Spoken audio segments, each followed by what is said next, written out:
Hello. आज हम देखेंगे यूहन्ना 8:1-6।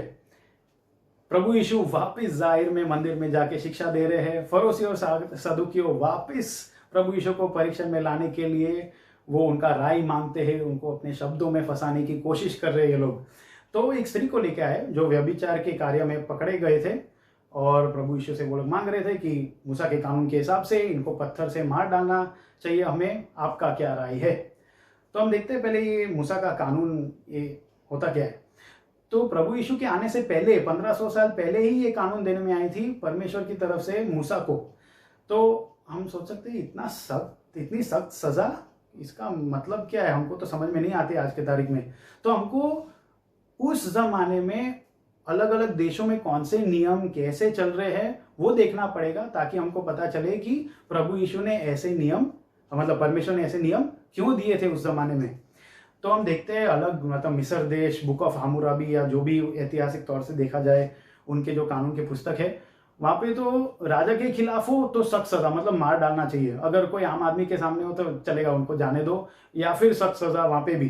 अगर किसी ने रोटी चोरी किया तो उसका हाथ काटो, अगर किसी ने पैसों की चोरी की तो उसको मार डालो। मतलब गुनाह के हिसाब से तो सजा देने में आती ही नहीं थी। और अगर दूसरे देश से कोई आया हो, अगर कोई स्त्री हो, अगर कोई नौकर हो, तो उनको तो कोई हक है ही नहीं।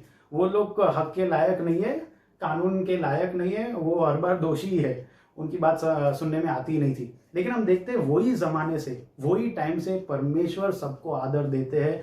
परमेश्वर का कानून के हिसाब से भी सबको आदर दिया जाना चाहिए। और चाहे वो नौकर हो, चाहे वो स्त्री हो, चाहे वो दूसरे देश के आए हुए व्यक्ति हो, किसी को भी हम देखते हैं वहां पे पुरुष स्त्री में तो अंतर था ही। पुरुष को बहुत मान दिया जाता था, स्त्री को तो मिल्कियत के तौर से देखा जाता था। आज भी बहुत लोग ऐसा सोचते हैं, लेकिन परमेश्वर के हिसाब से सब समान है, कोई पक्षपाती नहीं है, कोई भेदभाव नहीं है। पुरुष और स्त्री सबका लेवल स्तर सेम ही है। वो याद रखना चाहिए हमको कि सब इंसान है।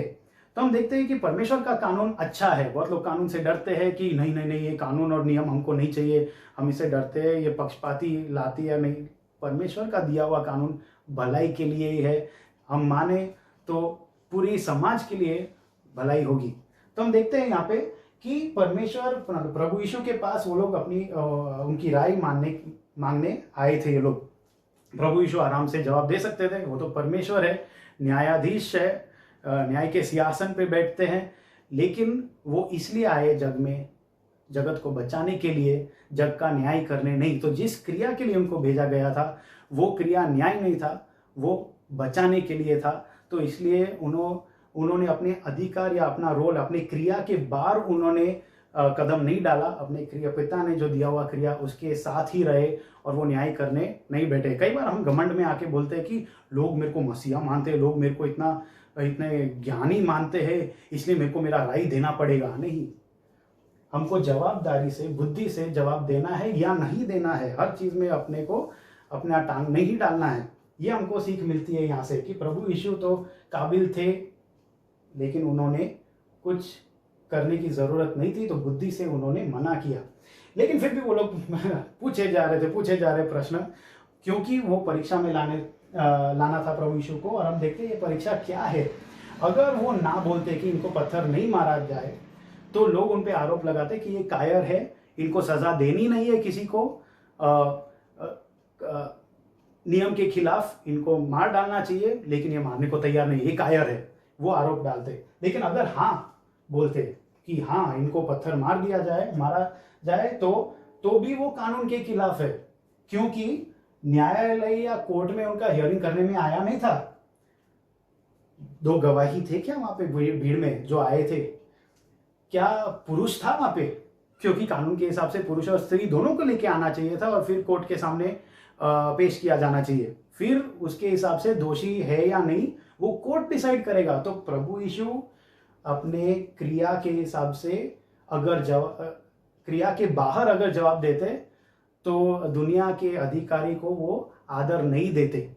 तो इसलिए उन्होंने जवाब नहीं दिया और बाद में उन्होंने कुछ बोला। उसके बाद हम उसके बारे में नेक्स्ट टाइम बात करेंगे। तो हमको क्या सीख मिलती है कि पवित्र आत्मा से मांगो बुद्धि, हम कैसे बुद्धि से जवाब दे। परमेश्वर प्रभु यीशु ने बोला कि वो खुद हमारी बुद्धि बनेंगे और भरपूरी से देंगे हमको।